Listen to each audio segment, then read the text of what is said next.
Everything that you have ever wanted, every situation, every life experience, every conversation, everything you have contemplated, everything that you have focused upon, everything that you observe or imagine, everything that you remember, everything that is being deciphered through the focusing mechanism that is called you in your physical form, all of that has caused constant additions to your vibrational escrow, because you cannot know what you don't want without knowing what you do want at many levels of your being.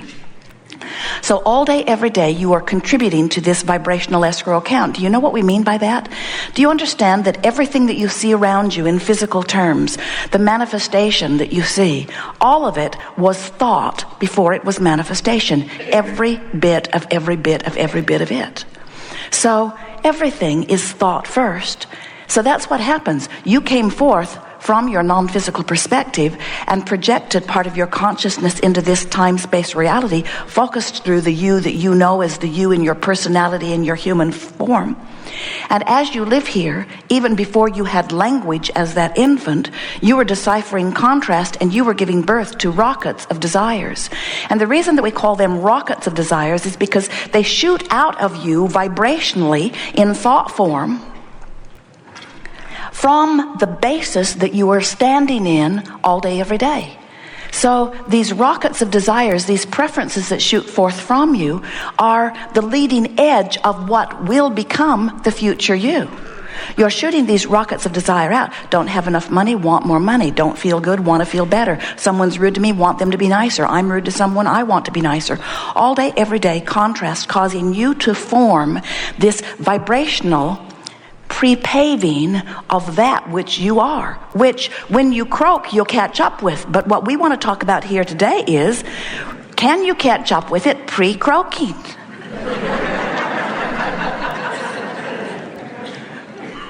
Good new title for the seminar. Pre-croaking alignment. Letting myself be who life has caused me to become. Now we want you to understand the big picture. You are source energy. And as you are source energy, prior to coming forth into this physical body, a part of that source energy that is you comes forth into this physical body. But the larger part of that source energy that is you does not come forth into this physical body. The larger part of that source energy, sometimes you call it soul, remains non-physically focused. But a part of that source energy comes forth into you. Here in your physical format, you explore contrast and give birth to constant improvements from your point of view, from your personal physical point of view, but from your non-physical point of view as well. So when that rocket of desire emanates from you, the source that is really you surrounds that desire, gives undivided attention to it, and literally becomes the vibrational equivalent of what you're asking for. This is such an important thing for you to understand. We've written a book recently, and it's entitled Ask and It Is Given.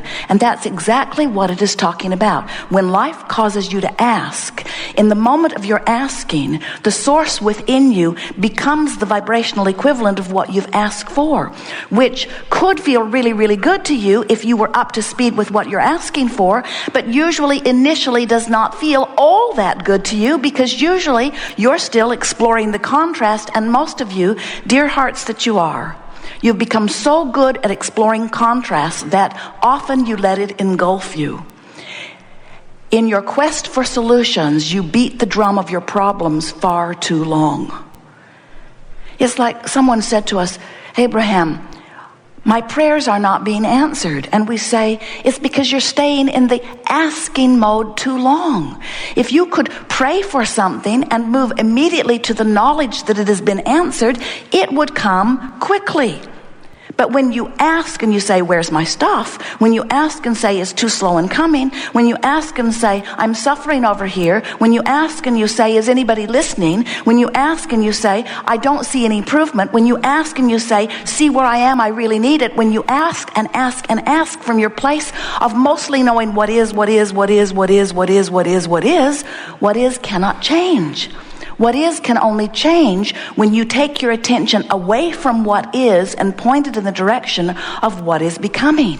You can't get over there if you're looking over here. Law of attraction does not allow it. Because whatever you are giving your attention to is activating within you a frequency that could be matching what you're asking for and might not be matching what you're asking for. And you can tell by the way you feel if it's a match. If in this moment that you're talking about something, you feel elation or joy or appreciation, if you feel interest or fascination, then you are a vibrational match to something that's in your vibrational escrow that you've been asking for. But if in this moment you feel discouragement or anger, if you feel depression, if you feel deprived or disappointed or disadvantaged, if you feel taken advantage of, if you feel that you have been wronged, even though the courts of your land might very well side with you and agree with you, when you feel that way, you are not a vibrational match to what's in your vibrational escrow. So we've been calling this gathering for a while the art of allowing. It's the way you learn to let law of attraction deliver to you what your life has caused you to know that you want. When you ask, it is always given. There are 3 steps to this creative process. The first step is life causes you to ask. Some say, I don't think I should ask for so much. And we say, you can't help it. The entire universe has been established. And when you are this genius leading edge creator that you are, and you are surrounded by details, comparisons, experiences, as you're exposed to the variety and details of life, your thinking mechanism automatically comes to new conclusions constantly of what would be improvement. And that is such a good thing. Even if you are a one-celled organism, that's true of you. Even if you are a one-celled amoeba in the ocean, you are exposed to experience that is causing you to come to new conclusions.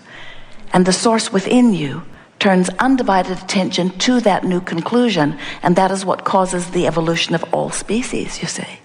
So here you are, magnificent, genius, leading edge creators, out here on the leading edge of thought, exploring contrast and giving birth all day, every day to new desires. Some of which you are up to speed with, some of which you are not. And so this Art of Allowing workshop is about helping you to figure out whether you're widening the gap between you and you or closing the gap. And do you get what we mean by you and you? Your source energy, and that part of you remains. Some think, oh, I'm dead or alive, I'm non-physical or physical. And we say, you are always non-physical, and often you project some of that non-physical awareness into physical form. And when you do that, you have 2 vibrational perspectives. Do you get that? There is the source within you who always loves and always knows well-being. And there's the physical you who might in this moment be focused upon something that makes you afraid of something. So in the moment that you're focused upon something that makes you feel fear, that feeling of fear is nothing more than your indication that you're focused in a way that the source within you is not focusing and will never focus. The source within you knows your stability, knows your worthiness, knows your value, knows your well-being. And when you focus upon something that makes you feel not worthy or not well-being, then you activate within you, by virtue of your attention to it, a vibration that is different from the vibration of your source. And those 2 discordant vibrations cause emotions to be felt within you. You see how it works? A harmonious vibration, when you look at someone and you are appreciating them and you're making lists of things you love about them, when you are offering them a compliment, when you are looking for their value, when you are appreciating something they did, when you are stepping back far enough, and sometimes we know you got to step back pretty far to see good in some people. When you step back far enough and you pull your focus off the things that are bothering you and you allow yourself to see something that is a vibrational match to the way the source within you sees it, when you allow yourself to see that person through the eyes of source, you are filled with the wholeness of who you are. But when you find fault with someone, when you see their flaw, even if you are justified in seeing it, when you see their flaw, you activate within yourself something that the source within you will never activate.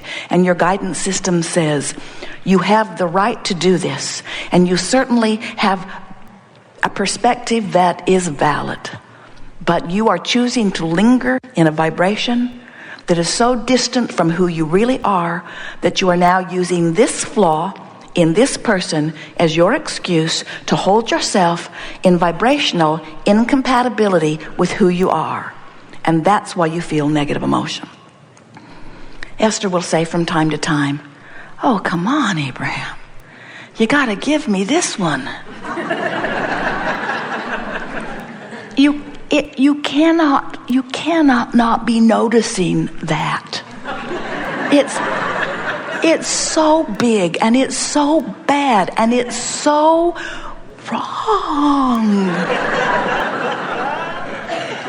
And we say, we notice it, we just don't see it as wrong. We just don't condemn it. We see it and immediately take from it what we prefer and immediately turn our undivided attention to what we prefer. And if you will do that, you will feel as good as we do. But what about righting the wrongs of the world, we hear you say. And we say you will never make the world a better place by beating the drum of what's wrong with it. However, you came forth as leading edge creators to explore the contrast because you cannot ask for improvement until you stand in a place that causes the improvement to occur to you. So it's a wonderful thing that you have been willing to come forth to be an exaggerated version of step one of the process. You ask, step one. We stand as source energy as an exaggerated version of step two.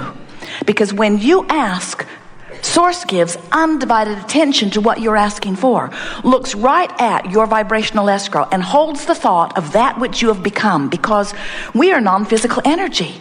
We are non-physical energy. We can have the wholeness of the improvement before you can, because you're waiting for physical manifestation in most cases before you allow yourself the improvement. Did you hear that? Do you know that you could claim the improvement of your desire as quickly as we do if you would be willing to look toward the solution and feel the pure positive energy of the solution? If you didn't need the stuff to manifest before you feel better, you'd feel better all the time and your stuff would manifest more quickly. People will say, "I want to be over there," and we'll say, "Come on over." And they'll say, "I can't, I'm over here." And we say, "Well, why would you like to be over there?" And they will say, "Because it's so miserable over here." And we say, "Well, what would be better over there? Tell us what's over there that you want." And they will say, "It's a lot better than what's over here." And we say, "Undoubtedly, describe what's over there where you want to be." And they will say, "I can't. I'm not over there. I'm over here. But I will be happy to tell you what's over here where I don't want to be." And we say, "Don't keep talking about what's over there where you don't want to be. Begin talking about what's over there where you want to be. Give your attention to what you want. Find the feeling place of what you want." And here's the way it plays out. We're going to give you the big picture, and then we want to talk with you about anything you want to talk about. So your source energy, you make a decision to put part of that perspective into this physical body, and here you come, splat, you are born. You explore contrast, and all day, every day, you give birth to new desires. Those new desires emanate from you like rockets and are held in your vibrational escrow by the larger part of you. And you have the option of turning your attention toward that and becoming a vibrational match to it in time and with practice, or not. So what happens as this vibrational escrow is amassing? Law of attraction responds to this powerful calling. Now, what do we mean by that? Law of attraction was responding to you before you were born. You came forth into this physical experience, and every thought you think, law of attraction responds to that. Law of attraction responds to all things across the board. It's an equal opportunity law. Law of attraction is responding to everything. We just want to put something out to appeal to your logic. You get that you are an eternal being? Do you understand that you were before you came into this physical body? Do you understand, or at least hope, that you'll be something once you are no longer in this physical body? So this eternal part of you and law of attraction's response to it is huge. And this physical part of you and law of attraction's response to it is something